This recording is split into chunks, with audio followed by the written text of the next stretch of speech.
سلام، این ویدیوی آموزشی برنامه یعنی پلاگین ایمیگونومیک پورتریت هست. یه برنامه که خیلی راحت و ساده میتونید باهاش ریتاچ رو انجام بدید. هنرجوی عزیزم، این ویدیو اگر میبینید حتما یک زمانی رو بذارید و برید این رو تمرین کنید. خیلی کارتون رو راحت تر و ساده میکنه. من خیلی سریع میخوام قسمت هایی که یعنی به درد شما میخوره رو، یعنی در واقع همه قسمتاشو میخوام بگم و این مدت زمان ویدیو کمتر بشه. هر جایش هم که سوال داشتید حتما بپرسید از من. حالا برای اینکه زیاد وقتی ویدیو گرفتن نشه از حوصله شما خارج نباشه، بریم روی سیستم. بذار قبلش هم یه چیزی رو بهتون بگم. اگر ریتاچ کردن بلد نیستید، این میتونه یک نقطه آغاز برای شما باشه که تا روتوش کردن عکس و ریتاچ کردن عکس رو یاد بگیرید. خب بریم روی کامپیوتر. توی برنامه فتوشاپ قراره اینو به شما یاد بدم. عکس مورد نظر خودم رو باز میکنم و میبینید که عکس داره جزئیات خوبی هست. وارد منوی فیلتر میشم، گزینه ایمیگونومیک پورتریت رو میزنم و توی پنجره‌ای که باز میشه میتونم عکس خودم رو ویرایش کنم و روتوش کنم. خب قبلش بذارید من یه دونه پریست ساخته بودم، این پریست خودم رو پاک کنم، چون آخر ویدیو میخوام بهتون بگم که چجوری این پریست رو بسازید. خب گفتیم پریست، این اولین جایی که الان میخوام به شما آموزش بدم همین قسمت پریست هست. قسمت پریست الگوهای از پیش تعریف شده است که هر کدوم انتخاب میکنید اینجاها یه سری تغییرات صورت میگیره که حالا ما این پریست ها رو میتونیم ازش استفاده کنیم. حالا این تغییراتی که داره رو مثلا انجام داده بعدم خودمون بیایم کمترش کنیم، بگیم که مثلا فرض مثلا اینجا برایتنس زیاد نباشه و حالا هر مدلی که دوست داریم این کار رو انجام بدیم. خب من اینو برمیگردم با حالت دیفالت و قراره که اینجا آموزش بدم چیکار کنیم. خب یه مقدار اینو زومش کنیم از این قسمت به 100% برسونیم. خب این به صورت بای دیفالت همه تنظیمات بر روی وسط قرار گرفته، یعنی روی حالا یا 0 یا 50%. حالا اگر توی ورژن های جدیدترش بیاد، حالا قبلا که از 100 تا منفی 100 تا مثبت 100 بودن شدن منفی 20 تا مثبت 20. من همه اینا رو آوردم توی این پایین قرار دادم که کامل متوجه بشید چه اتفاقی میفته. بذارید این قسمت ها رو هم آف کنم و میبینید که اینجا دیگه عکس ما هیچ تغییری نداره. بیفور افترش هم داره به ما نشون میده که هیچ تغییری نداره و قراره که ببینیم ما با استفاده از این ابزارها چیکار میکنیم. خب گزینه فایند برای جزئیات ریز پوست به کار میره. یه چیزی رو همون اولش بگم، خواهشاً وقتی دارید با هر اپلیکیشن یا هر برنامه‌ای که کار میکنید یه سری تنظیمات داره که مثلا بهش میگن نوار لغزنده. خب اینو نه تا آخر مثبت ببرید نه تا آخر منفی بیارید، در حد و اندازه خودش استفاده کنید. یعنی چیزی که همیشه تو هنرجویی تازه کار میبینم این هستش که همه چیزو برمی‌دارن تا آخر میچسبونن و فکر میکنن که کار درستیه. هر چیزی رو باید توی اندازه خودش. خب فایند رو وقتی که تغییر میدم جزئیات خیلی ریز توی تصویر تغییر میکنه. به نظرم بهتره که 200% کنم تا بهتر متوجه بشید. مدیوم بافته یه مقدار درشتره و اینجا بافتایی که منافذ پوستی که یه مقدار درشتر هستن در اینجا تغییر میکنن. لارج که دیگه خیلی پوستو برای ما، یعنی اینجا دیگه توی لارج مشخص میشه که پوست ما چه مقدار مثلا روتوش شده. آستانه یا تعداد شد میتونه مقدار این ریتاچ رو خیلی بیش از حد از اون ستای دیگه کنه. میبینید که کاملا دیگه اینجا مشخص شده و پوست رو خیلی پلاستیکی میکنه. اگر خیلی بخوایم از گزینه زیادش استفاده کنیم، یه گزینه معقول مثل عدد بین 10 تا 20 میتونه عدد مناسبی باشه برای ریتاچ کردن پوست. من اینجاها رو باید یه مقدار کمترش کنم چون واقعا پوستم خیلی دیگه اینجا حالت پلاستیکی پیدا میکنه. یونیفورم، ببخشید اگر کلماتو اشتباه میگم، گزینه پنجم فکر میکنم بهترین حالت باشه برای منی که انگلیسی بلد نیستم و متاسفانه نرفتم این کلمات تلفظ صحیحش رو یاد بگیرم. به هر حال ببخشید اگر جاهایی کلماتو اشتباه میگم چون واقعا انگلیسی مناسبی من ندارم. خب اینجا مرز بین این خطوط رو یا مثلا این قسمت هایی از سر مثلا این مقدار فرو رفتگی داره، اینها رو از بین میبره. نگاه کنید مقداری اینها توی هم دیگه حل میشن، یعنی این مرزش دیگه کمتر میشه. اگر اینجا رو دقت کنید ببینید این فاصله بین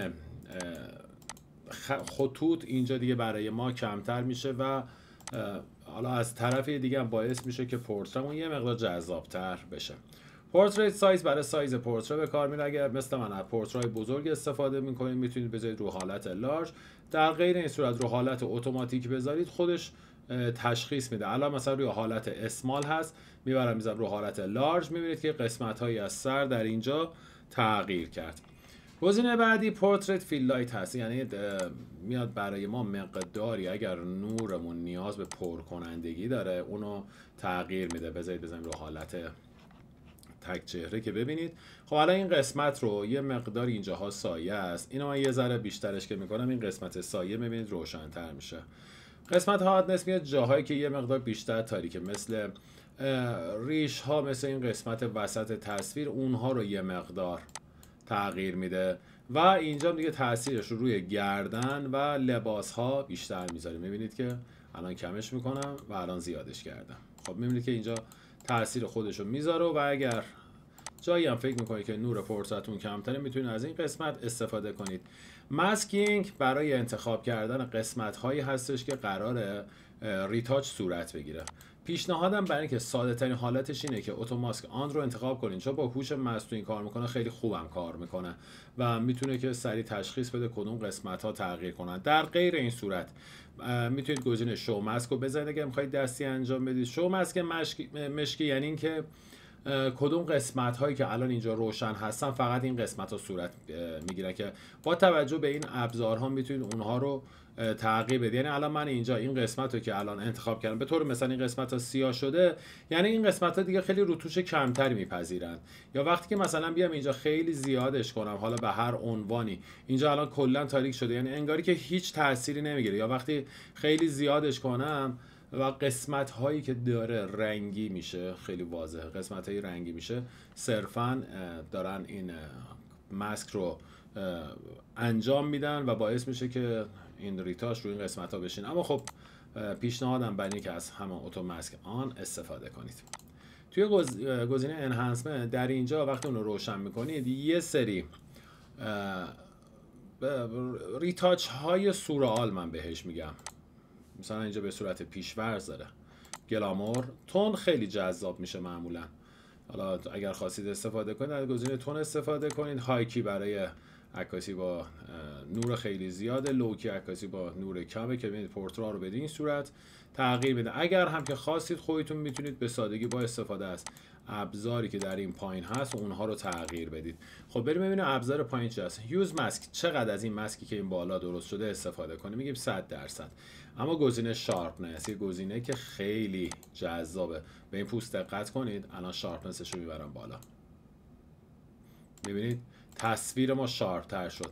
بالعکسش میشه سافتنس. اینجا خیلی دقت کنید از این، اگر استفاده کنید اصلا پوست رو کاملا پلاستیکی میکنه و اصلا جذابی نمیشه. پیشنهاد میکنم برای آقایون از شارپنس استفاده کنید تا پوستشون جذاب تر بشه. برای خانوم هم اگه تو توش بیوتی هم میتونید استفاده کنید، اما سافتنس رو به صورت شخصی تجربه مناسبی ازش ندارم.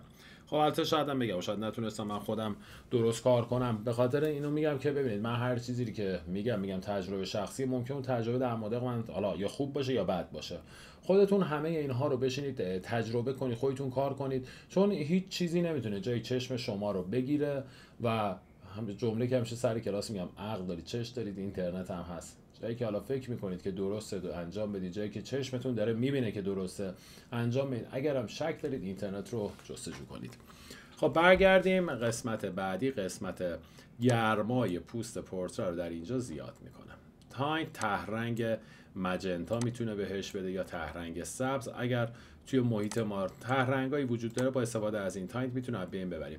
برایتنس میاد نور پورتری ما رو به صورت عمومی زیاد میکنه و کنتراست هم مرز بین روشنایی و تاریکی رو زیاد میکنه. کنتراست عکس رو بالا میبره، اگر کنتراست مثبت بره این مرز زیاد میشه، اگر به سمت منفی بیاد این مرز کمتر میشه. خیلی دقت کنید تو استفاده از این کنتراست ها تا چهره پورتری شما جذاب بشه.